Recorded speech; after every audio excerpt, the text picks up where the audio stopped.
Hello students, we'll be starting the first chapter of the physics, that is electrostatic. Okay, so electrostatic it is in the syllabus as a first chapter, and along with electrostatic and current electricity there is total 16 marks. So lots of importance you should give to this. Okay, so let us start. Electrostatic contains two topics, that is electrical charges and field, and electrostatic potential and capacitance, and we'll try to finish it today only. Okay, so let us first start. What is electrostatic? This is a basics of the some basics of the electrostatic. We'll start certain topics are there. What is charge? No, first thing we'll be knowing what is charge. Charge is a physical quantity. What is physical quantity? That we can measure. Anything that we can measure is a physical quantity. Charge without mass is not possible, because a charge should have some masses. Okay, suppose how will be contrary, what is charge, how will be understanding? That is charge, no, that is opposite charges attracts or else that exerts a force on each other. So that is the basic nature of the charge. Okay, so like that will be say the basic value of the charge is 1.6 into 10 to the power minus 19 coulomb. Okay, that is the charge of an electron, and it may be positive or negative. If it is electron, then definitely you know that it is negative, and if it is positive, then definitely it is a proton. Okay, so what that is called positive charges. So now these charges have got certain properties, and we'll study these properties one by one. So what we told about charge, that you understand, this is a scalar quantity, this is a physical quantity which we can which exerts force on each other. Either it may be attractive if it is dissimilar charges. If it is similar charges, then it will repel each other. Okay, these are the basic properties of the charges. Now let us see what is the property of the charges. Charges has got electrostatic charges, means charges which is at rest. Why I am telling electrostatic? Because this is a static electricity and it is at rest. Okay, it has got certain properties. That properties will be writing down one by one. Okay, so first properties is that we'll be writing additive nature of the electrons. Okay, what is this? Now you see electron additive nature of the charges. Okay, or electrical charges. What we are writing? We are writing that, say, suppose Q1 is a charge, Q2 is a charge, Q3 is a charge. So we can add these things. So what we are telling? We are telling about the additive nature of the charges. So charges we can add like a scalar. Suppose we have got Q1 charges and Q2 charges and Q3 charges like this. Out of that, say Q3 is negative. So how will be adding Q1 plus Q2 plus minus Q3? Okay, in this way we will get the total charge as Q1 plus Q2 minus Q3 like this. So this way we can add charges, number of charges like this. This is called the additive nature. This is a scalar addition, and you may know it very well. Okay, so now next will be another thing. This is, you just write it down in your notebook that it is additive nature. Okay, additive nature of electrical charges.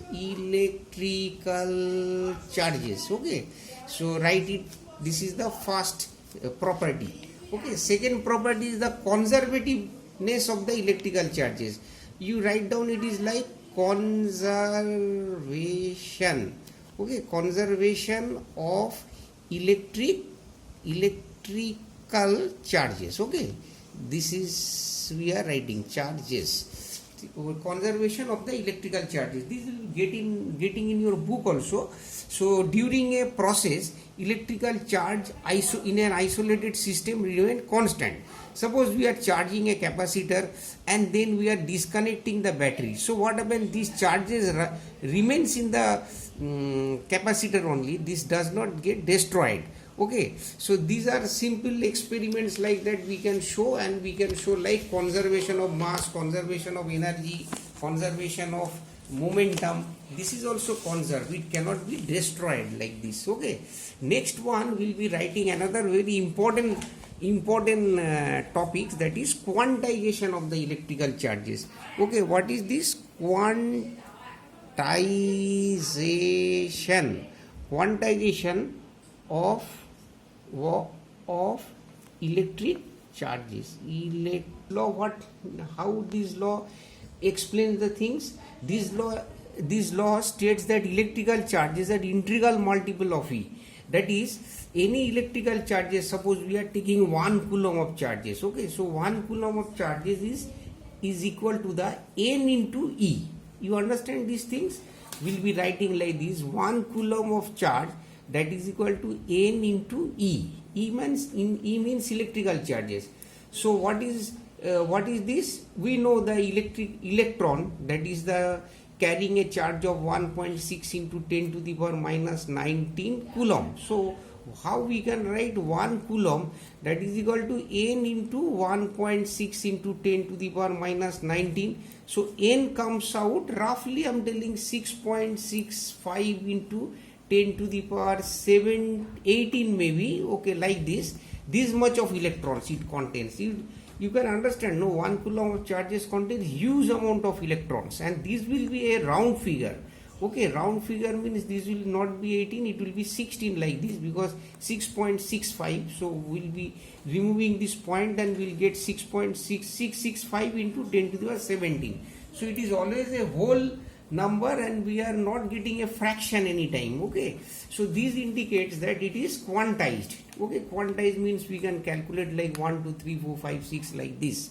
So this is called quantization law. Okay, next we will be writing the another law, that is called the superposition of the charges. So charges are one by one, these charges we can take. So different charges, suppose Q1, Q2, Q3, we can set these charges, and these charges will not affect each other. Okay, affect each other means it will have a jointly, it will be acting on a particular charges. Okay, so this way we know the quantization of the charges, superposition of the forces between the multiple charges, or it is called superposition of the charges. So this much of electrostatic, there is certain other laws also. So this much of things you should understand and know it well. Okay, next we'll be writing some other thing, that is what is positive charge and negative charge. Suppose there is a positive charge plus, we are writing always, and this positive charge Q, this is giving out the lines of force outward in this way. Okay, you can see in the picture also, this is the lines of force for the positive charges, and for negative charges the lines of force comes inward like this. And I am telling exclusively we will be indicating these two things, that is one going out and another coming in, for this positive and negative. For positive charge it is always going out, and for negative charge it is always coming in. In this way we will be showing the charges with these lines of forces. Clear? So this is a lines of forces and it has got a vector property, these lines of forces having the vector property. So up to this we will be studying about the basic laws of the electrostatic. Okay, and we will be learning one thing, that is similar charges, that is attracting each other, and dissimilar charges, that is repelling each other. Okay, now depending on these things, whatever we have studied till now, you can write down some question. I am giving you the questions here and you try to answer these things. Okay, you can note it down, no, in your camera you just switch on and you just note it down, and note down these and try to answer these questions in your copy and send it to me. And then after this I am giving you another lesson, that is how these charges, how these charges, applications of these, that is will be learning the Coulomb's laws and all. Okay, so thank you student.